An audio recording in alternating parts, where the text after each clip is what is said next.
Shut up and sit down.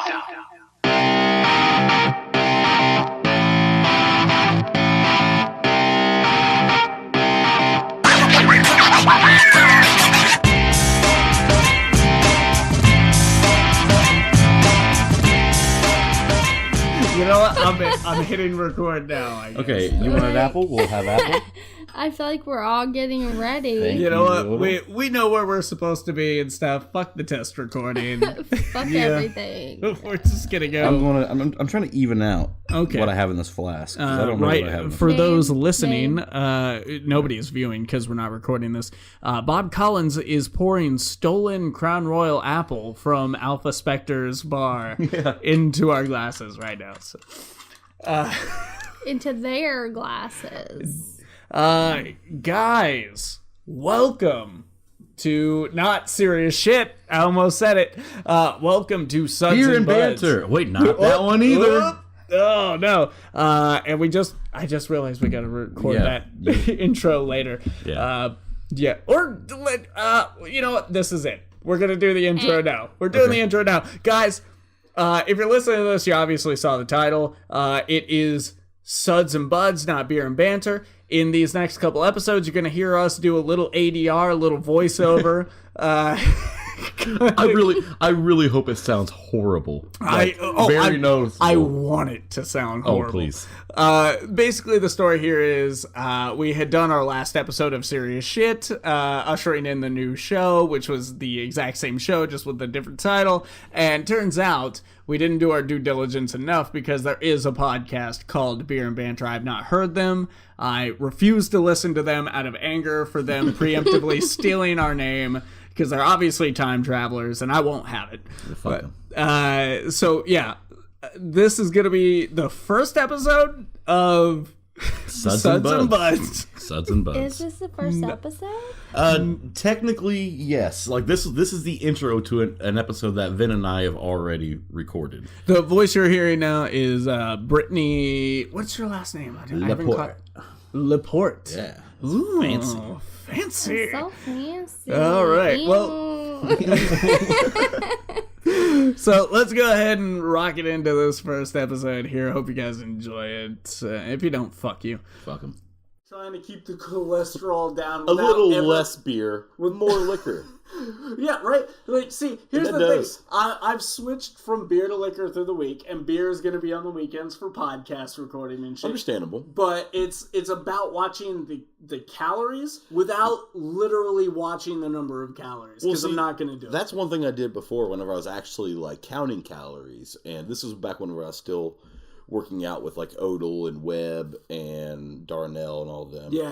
I was actually trying to keep track of like, okay, well, I'm just eating baked or boiled chicken with guacamole and just like dude, I would make sure that I ate less calories throughout the day, so I had enough calories to drink like 3 or 4 beers. I was ever the rebel when I was working out with Webb.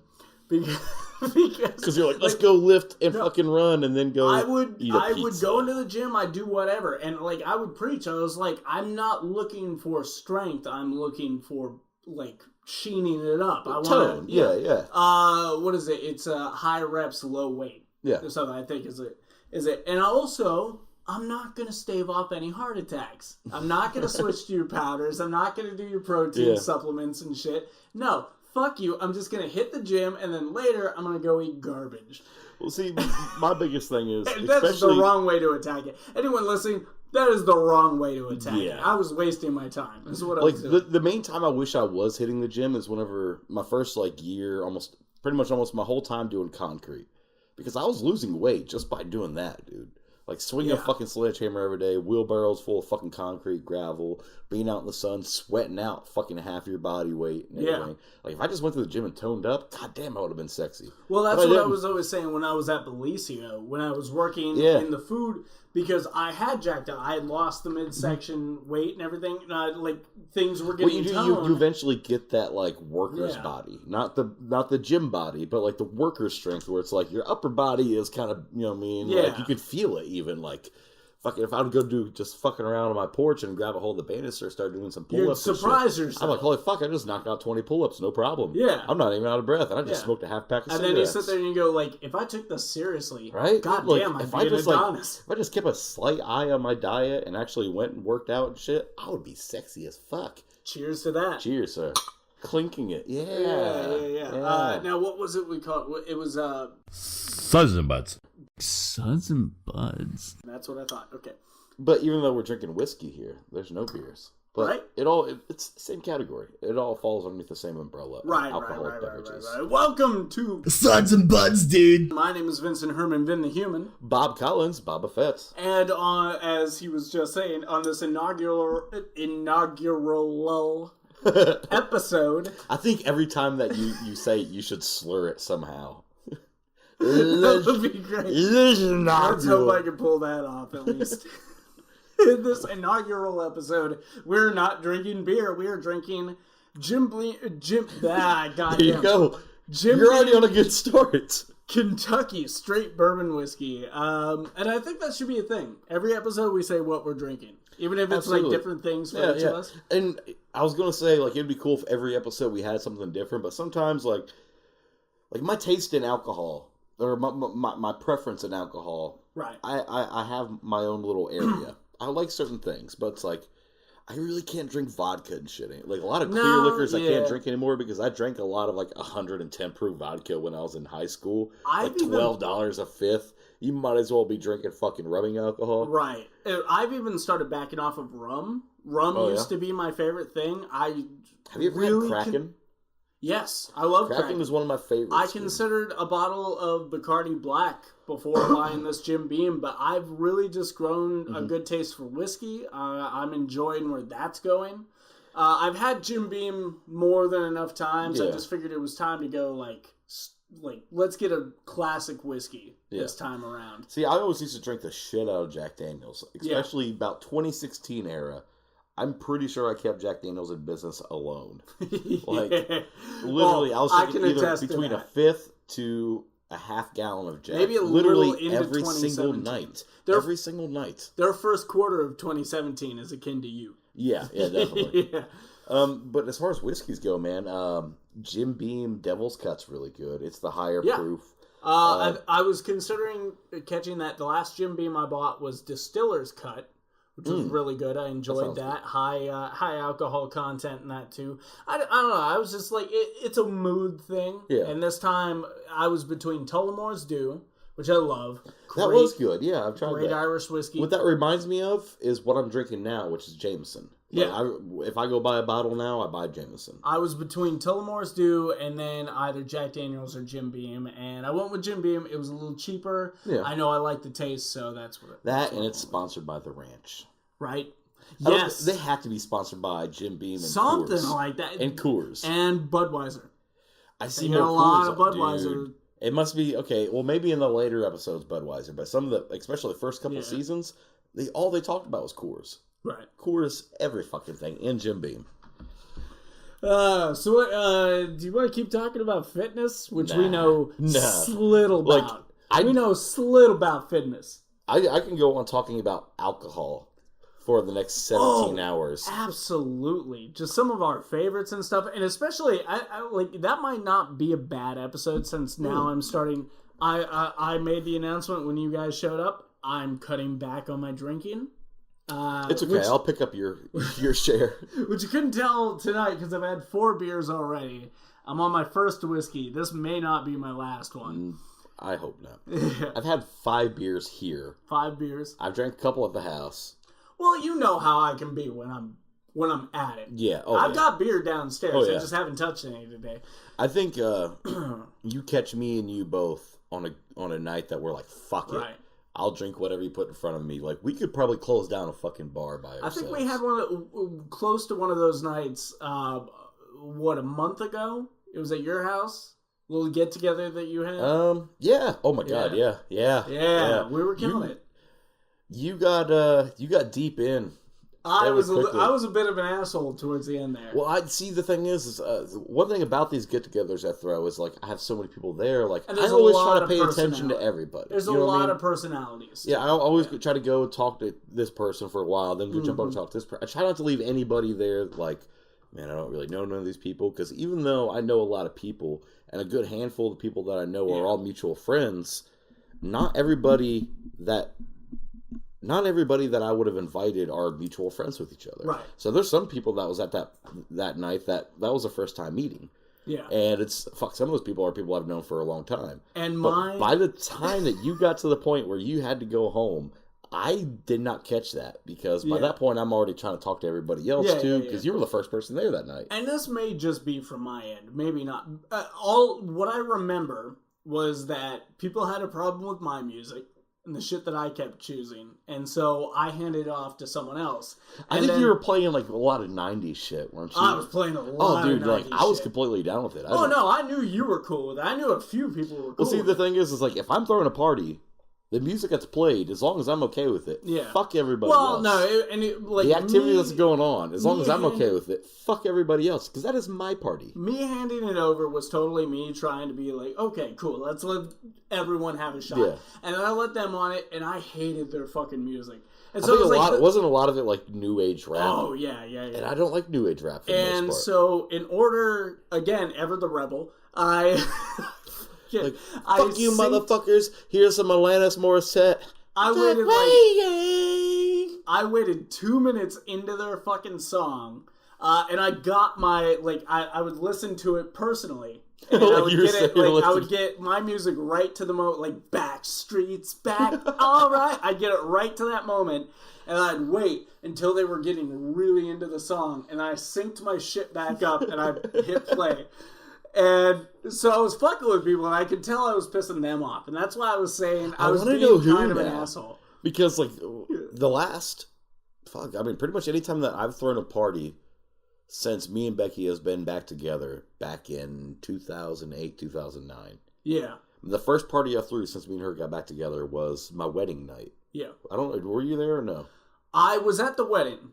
I was at the reception. I don't think I could make the party. I don't think you were at the after party. I was not able. I was say I know that. I think you were doing photography at my wedding, but you weren't the official photographer. No. But I am so glad that you were doing photography because my official photographer. I won't even. No, fuck it. I'll mention the names. It is my brother. No, fuck her. We don't have to do it. I don't care. I want to. Matt's mother, and he'll tell you himself. My brother-in-law Matt, my sister's husband. He'll tell you himself she's fucking something else, man. Yeah. She didn't get the kiss. The kiss from the wedding. Never got a single picture of the kiss. I wouldn't even own a copy of that photo if it wasn't for you. But there was photos of the centerpiece of this table. My sister's kid. 20-some photos of him. I'm sorry, I love my nephew, but I'm not paying you money to take pictures of my nephew. I'm paying you money. Pictures of the wedding. Of the moment. You know what I mean? This once-in-a-lifetime moment of me and her getting married. Yeah.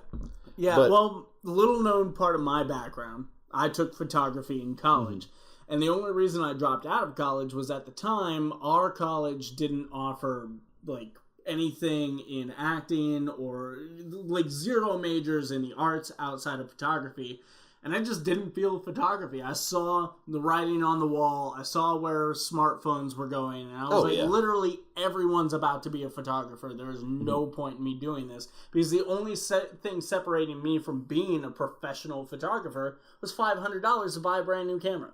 Right. And so I dropped out because it didn't seem like it was going to go anywhere. There was nothing else I wanted to take. And I think it was not long after that. Yeah. Because you got married in... I got married 2000... July 18th, 2009. 2009. Okay. I wanted to say 2008, but I felt like it was wrong. Yeah, 2009. So it was 2 years later, you asked me to come out and do some photos at your wedding. And I was like... Sure. I was and what? I just had a little handy cam. Yeah, I don't think it was a big Nikon or anything like that. I think it was anything. But still, you got some great shots. I remember I remember specifically some of the shots that we have that we use for things like scrapbooks or stuff like that with some of your shots, which is fucked up because we paid money for somebody else to do this photography, and they kind of fucked up. Yeah.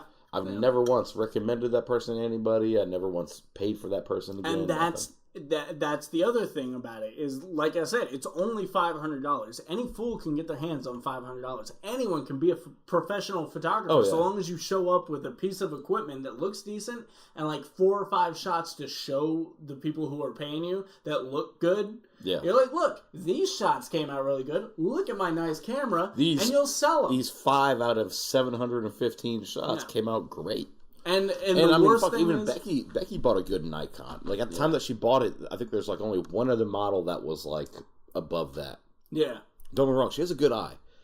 And, like, she'll find good, like, backdrops. She'll find good and that's locations. Not to say that these people's like cameras are shitty. And she'll be able to fucking take, like, you know, get really good shots and shit. But at the same time, the little bit of time that she did try to venture into doing photography, I mean, doing like, oh, let me take some like holiday pictures for your children, announcement photos, pregnancy photos, whatever the case may be. Like, there's a bunch of different things people like getting photos for. Fuck, people were going with cheaper fucking cameras, cheaper price. Like, somebody that just like for one weekend, like, you know what, I'll be a photographer.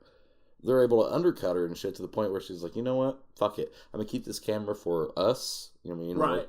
If we go on a trip, or she brought it for a Comic-Con up in Michigan. It was her first Comic-Con she went to. Cherry Capital Comic-Con. And those are good for video, too. Oh, yeah. So taking family videos and shit, it's great like for that. I think one of the last times she used the camera for us, we did, like, Easter photos last year and stuff.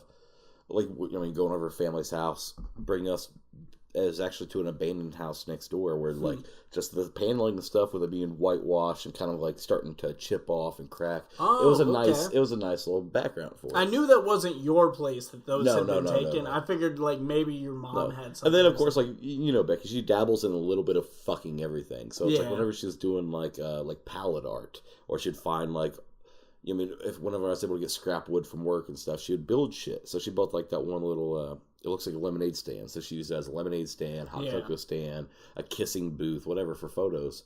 We did a hot cocoa stand for the kids for Christmas, like, you know, holiday pictures. You and guys it came have out really a few cute. Specialized yard signs. That Yeah. Oh, yeah. Oh, God. And she's actually she's getting back into that. She wants to make a little bit of extra cash. Plus, she keeps thinking about TriCon for next year. She's thinking about local cons. And she wants to make those, you know, like those road signs that she made before. Yeah. She made some for Halloween that said, like, Transylvania this way, Salem this way. The classic She's making one that's going to be saying, like, Gotham, Star City, Metropolis. Nice. Stuff like that. We still need to steal you that, what is it, Star... Oh, it's Star Justice Center. Star Justice Center, yeah. We gotta steal that sign. It's called Star, what everybody calls it. Just Google Star Justice Center. You'll probably find it. Yeah. Now they're gonna track. If that sign goes missing, they're gonna track it right back. No one listens to this. Nah, nobody listens to shit we do, man. We got the illustrious 10. That's it. And that's on Sorta My Podcast. It's not even counting this show. Our last episode, as of recording this, we're on episode 23 of Serious Shit. Yeah. That's already got 6 listens. Oh, snap. Yeah. Hell yeah. Move it up in the world. Yeah. Thank you, everyone. Oh, man. Yeah. Yeah. I'm glad that she has that type of shit. I need... Yeah. Fuck. I should have asked her to do my hair, because I need to get my hair cut for tomorrow. Oh, fuck, she was in the shop today and stuff. Dude, hell, I would have came picked your ass up and everything. Shit. She doesn't even normally work on Sundays, but, like, just try to make a little bit of extra money and stuff. She's I'll been going pay her there. if she wants to do it at the house or whatever. Yeah, like, of course, no one from her work's going to listen to this, but, like, technically she shouldn't be cutting hair at home, especially taking money for it. But if you just want to... Oh, is there, like, a code or something? There really like is, dude. Like, it's she can lose her license over that kind of shit. Holy shit. Like, if she was to give me a haircut, like, it's kind of iffy.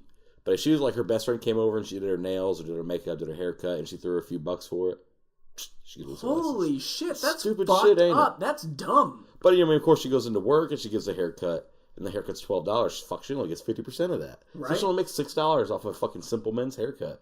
Or, I mean, it's almost like she's part of a union. No, almost. Yeah. But she doesn't get paid hourly regardless. Right. So it's like if she was to go in and work all day and get not a single client, she made $0 that day. Oh, bullshit. Like, it's kind of fucked up field to go into, dude. Yeah. And, yeah, like, I don't know. I keep trying to talk her into going to a different salon. But the salon she's at, like, she's comfortable with. They can work around hours and shit. I'm like, yeah, but you have somebody that owns the salon that works in there every day. Right. She's, of course, going to get, like, first dibs on people, for the most part. And then her daughter, the owner's daughter, also works there. Yeah. So, of course, she's going to get favored first. So, like, Becky, at the very most, will get third on fucking whatever. But, I mean, anybody that Becky brings in personally, that's her client. Well, the problem with doing anything, and the biggest worry with opening any business, is the potential of oversaturation. Oh, yeah. And we've got a lot There's a lot of around studios here. So if she were to do that, she'd have to be, like, one, coming out of the gate with, like, the best looking shop. Yeah. Out of and it. have a large clientele, or find something extremely unique. Yeah. I keep trying to tell her to do topless haircuts.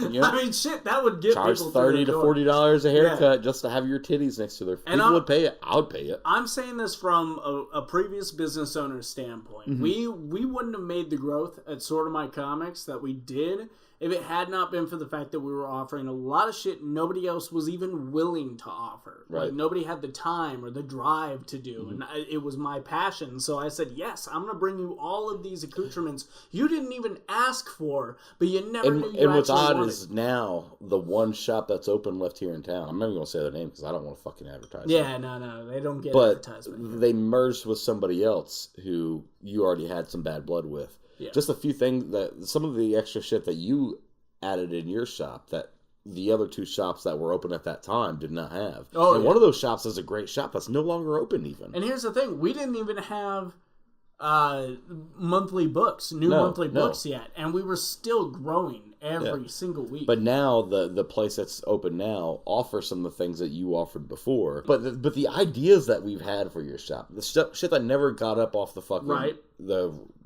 writing room, and we were trying to get it off the ground recently, and some other new ideas came up and shit. So there's even more there. But yeah, all right. Well, I think fuck them. I think we've gone far enough into this episode. How do you feel about this one? As a first episode into this series. I mean, lengthwise, it feels like this is a full episode, but I don't know. I just feel like we only stayed on like two topics or so. Yeah. I feel like we could keep talking if we wanted to keep talking. We can. I mean, we can always start another episode right after this. Okay. Well, I think it's enough for this episode at least. All right. Guys, feel free to check out Subject to Change Entertainment on Facebook and Twitter. Of course, if you're listening to this somewhere, whether it's SoundCloud, YouTube, hit the like, subscribe, follow, comment, all that shit. Do it. Sharing, though, that's the way you're going to get us out there. It's the key. Really, it is the most important thing you can do for us. Don't just listen and bail. Share this shit or like it or something. Just do something.